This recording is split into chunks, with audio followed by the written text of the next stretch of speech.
Assalamualaikum warahmatullahi wabarakatuh. Innal hamdalillah nahmaduhu wa nasta'inuhu wa nastaghfiruh wa na'udzu billahi min shururi anfusina wa min sayyiati a'malina. May yahdihillahu fala mudilla lahu wa may yudlil fala hadiyalah.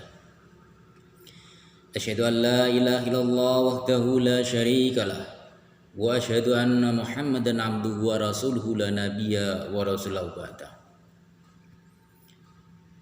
Qala Allah ta'ala fi kitabil karim ba'da na'udzu billahi minasyaitonir rajim. Ya ayyuhalladzina amanu taqullaha haqqa tuqatih wa la tamutunna illa wa antum muslimun. Wa qala aidan fi ayatil ukhra ya ayyuhan nasu taqu rabbakumul ladzi khalaqakum min nafsin wahidah hatta al-akhir.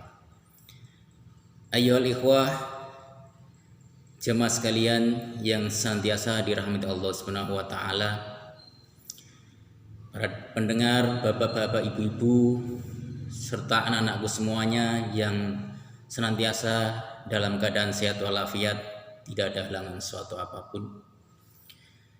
Marilah kita senantiasa membacakan rasa syukur kita kehadirat Allah Subhanahu wa taala. Pada kali ini kita masih diberikan kesempatan oleh Allah Subhanahu wa taala dalam rangka untuk melaksanakan ibadah puasa di bulan Ramadan kali ini. Ayo ikhwah, sedikit yang akan kami sampaikan pada kali ini, yakni terkait dengan tadarus Al-Qur'an. Sebagaimana sabda Rasulullah sallallahu alaihi wasallam dari Abu Umamah telah berkata, saya telah mendengar Rasulullah sallallahu alaihi wasallam bersabda, Iqra'ul Qur'ana fa innahu ya'ti yaumul qiyamah safi'an li ashabihi. Bacalah Al-Qur'an karena dia akan datang pada hari kiamat sebagai pemberi syafaat bagi orang-orang yang membacanya. Hadis riwayat Muslim. Ayuhal ikhwah, disambung juga dari Ibnu Mas'ud telah berkata, jika kalian menginginkan satu ilmu, maka kajilah Al-Quran, sebab di dalamnya terdapat ilmunya orang-orang yang terdahulu maupun orang-orang yang akan datang.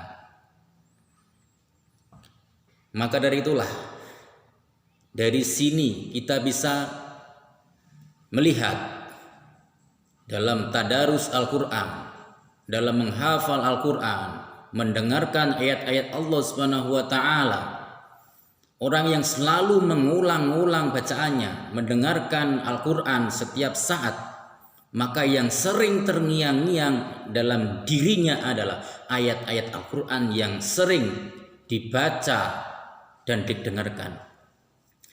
Maka dari itulah, begitu juga dengan orang-orang yang sukanya menyenandungkan nyanyian, musik-musik, mendengarkan musik dan lain sebagainya, maka senantiasa dia akan terngiang-ngiang dengan lagu-lagu, lirik-lirik yang sering dia nyanyikan.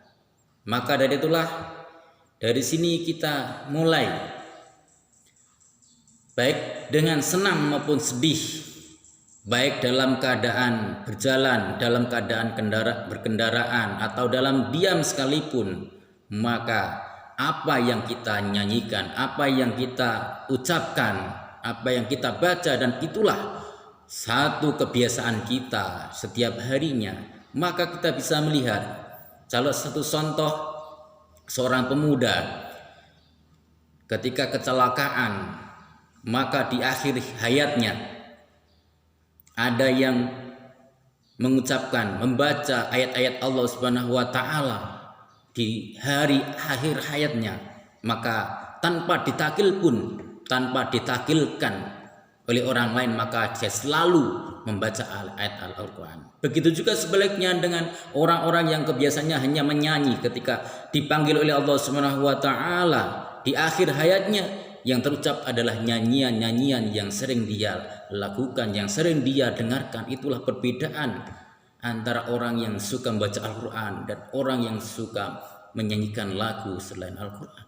Maka dari itulah, semasa kita masih diberi waktu oleh Allah Subhanahu wa taala, diberi kesempatan dalam rangka untuk membuktikan hal ini, apakah kita termasuk orang ahlul Al-Quran atau selain itu, maka kesempatan hanya sekali, kesempatan yang pertama dan akhir kali adalah usia kita yang nutup di dunia ini. Maka bagaimana caranya kita agar supaya dalam Ramadan ini mampu menghatamkan berapa kali, menghatamkan 2 kali, 3 kali dan sebagainya, maka kita perlu memanage sebaik mungkin. Jika kita ingin menghatamkan tadarus di Ramadan ini sekali saja, maka mungkin kita bisa melihat 2 halaman, 2 lembar setelah sholat duhur, sholat asar dan lain sebagainya. Jika kita menginginkan menghatamkan 2 kali khatam,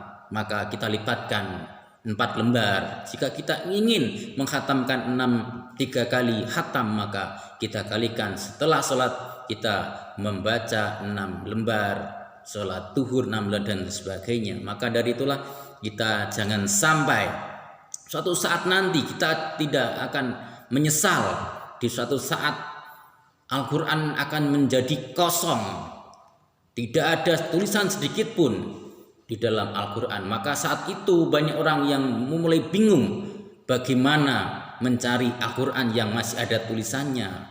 Maka banyak manusia yang mulai rasa dirinya menyesal dan sebagainya. Mungkin mulai mencari Al-Quran yang masih ada cetakannya, mencari Al-Quran yang kiranya masih ada tulisan, tapi pada waktu itu ada suatu masa bahwa Allah Subhanahu wa taala akan mencabut Al-Quran dari dunia ini. Maka tidak ada lagi syafaat yang akan kita raih di suatu saat nanti. Maka jangan sampai menyesal itu seumur hidup kita. Mari kita mengingatkan untuk senantiasa membaca Al-Quran. Jangan sampai meninggalkan Al-Quran, jangan sampai meninggalkan Allah Subhanahu wa taala, firman Allah Subhanahu wa taala. Kita baca setiap hari, setiap waktu, walaupun 1 ayat.